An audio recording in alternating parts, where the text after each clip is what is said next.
इस week the world international patent organisation WIPO और Cornell school of business ने 2020 के ग्लोबल इनोवेशन इंडेक्स यानी GII की घोषणा की। ये रैंकिंग एक देश की रचनात्मकता, दुनिया के सामने उसके नए आइडियाज़ को प्रेजेंट करना और उसके नए प्रकार के बिजनेस आइडिया को दर्शाता है। अगर इंडिया का सपना कहें या हम सबका सपना कहें ग्लोबल हब और वर्ल्ड लीडर बनने का है, तो GII यानी ग्लोबल इनोवेशन इंडेक्स में हमको सबसे ऊपर रहने की आवश्यकता है। ग्लोबल इनोवेशन इंडेक्स 2020 में इंडिया का स्कोर 100 में से 35.59 पॉइंट्स रहा, जो हमें 48 रैंक प्रोवाइड करता है, जबकि स्विट्ज़रलैंड फर्स्ट रैंक होल्डर है जो कि 66.08 पॉइंट्स लाया था। आपको ये बात सुन के अच्छा लगेगा कि इंडिया फर्स्ट टाइम अंडर 50 की पोजीशन को अचीव किया है। 2015 में इंडिया 81 पोजीशन में था। जो पैरामीटर्स में इंडिया का परफॉर्मेंस लो है वो शिक्षा के क्षेत्र में है। ऐसा मेरा मानना है कि थ्योरेटिकल बेस्ड स्टडीज़ के बजाय प्रैक्टिकल बेस्ड स्टडीज़ पे जोर देने की आवश्यकता है। देखिए, वर्तमान समय में हमारा सबसे बड़ा कॉम्पिटिटर चाइना है, जो कि इस इंडेक्स में यानी GII इंडेक्स में 14 पोजीशन पे है। वहीं पाकिस्तान 88 पोजीशन होल्डर है। आपको समझना चाहिए कि अब देशों के बीच वेपन वॉर नहीं होती। अब ये टाइम ट्रेड वॉर या फिर इकोनॉमिक वॉरफेयर का है।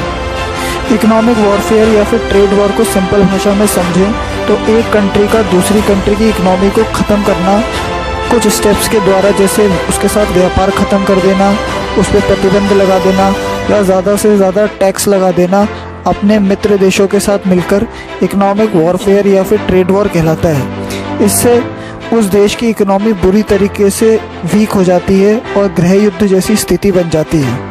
इसका सबसे बड़ा एग्जाम्पल ईरान है, जिस पे 2018 में अमेरिका ने दोबारा प्रतिबंध लगाए तो उसकी GDP -3% से भी नीचे आ गई और 2019 में ये 10% के भी नीचे गिर गई। बात करें इंडिया और चाइना की, तो ये दोनों देश दुनिया की सबसे बड़ी 5 अर्थव्यवस्थाओं में गिनी जाती है। भारत की इकोनॉमी $2.94 ट्रिलियन की है, वहीं $14.14 ट्रिलियन के साथ चाइना दूसरे सबसे बड़ी इकोनॉमी है।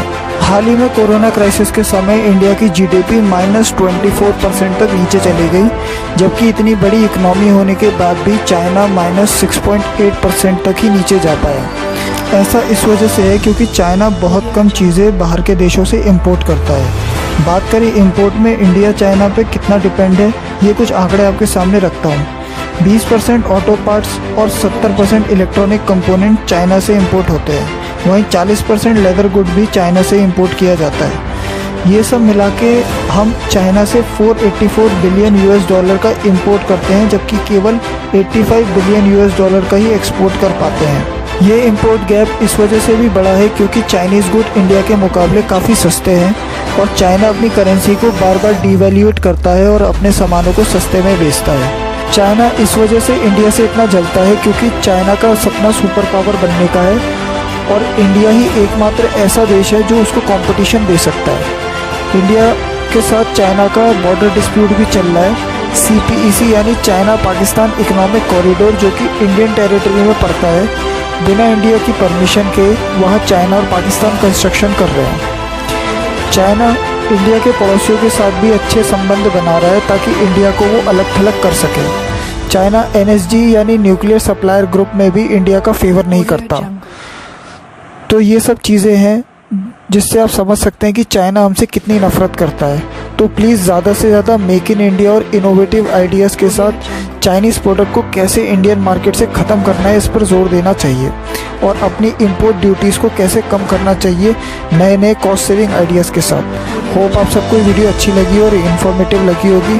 Thanks for watching.